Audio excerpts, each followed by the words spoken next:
нэмэлт өөрчлөлтөд холбогдуулж бас үг хэлье.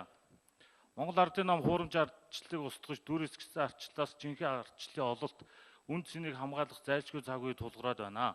Монгол улсад бий болоод байгаа үндсэн хуулийн хямралыг энэ өөрчлөлтөөр бид заснаа гэж амлаж байсан юм аа. Ингээд бид энийг одоо ингээд чадан хийж байгаадаа баяртай байна. За сүүлийн үед гишүүд маань ингээд бас ирээдүй ярьж байгаа юм шиг мөртлөө одоо цаг өнгөрсөн цаг дээр их ард иргэдийнхээ зовлонтой хамт байгаагаа яриад ард иргэдийнхээ нэр барьж их юм яриад байна. Эндээсээ бодох хэрэгтэй бид.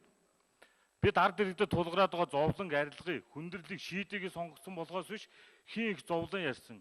Хин зовлонтой хамт байнга байдаг байснараа ялгарх цаг үе өнгөрсөн.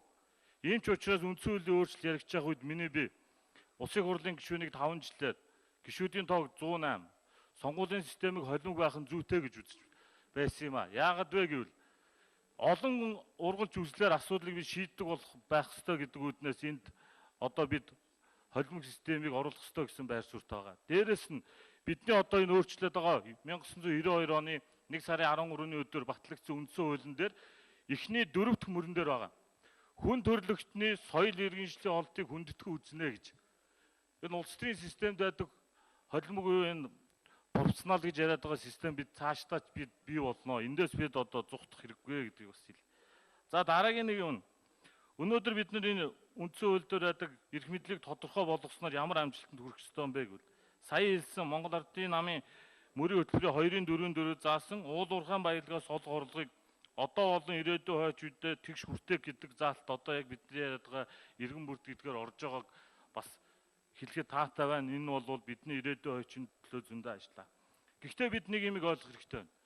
Бид хоорондоо хэрэлдэж талцалдаж энэ зүйл заалт энгийн иргэдэд ингэж хүрэх ёстой гэж хитрхи хөөсөрлөөр хитрхи ерөнхий ярьснаас болж бидний хөгжлийг тэтгэдэг эдийн засаг эрчим хүч уул уурхайн салбарт бид нар тодорхой агц авчирч чадсангүй. Энэ дээр бид нэг нүгэн үнэнтэй нүүр тулж энэ алдаагаа засдаг болох ёстой учраас энэ үндсэн хуулийн энэ заалт бидэнд илүү боломжийг авчирнаа.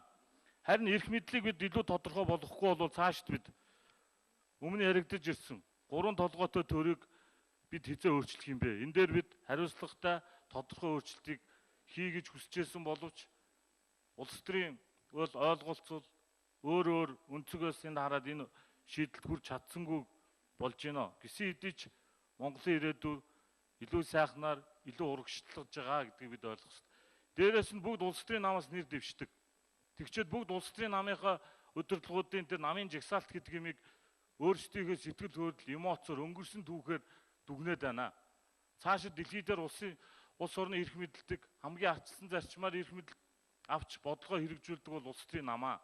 Тийм учраас аль ч нам бай, олон хүчөө, цөөнхчөө улс төрийн намыг сахилах хариуцлагатай байх.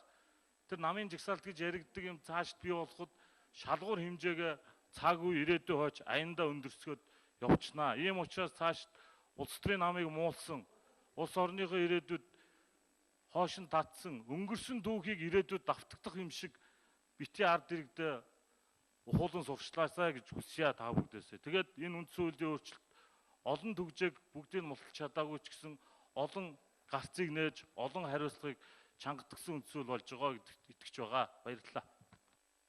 За баярлалаа цааварлаа.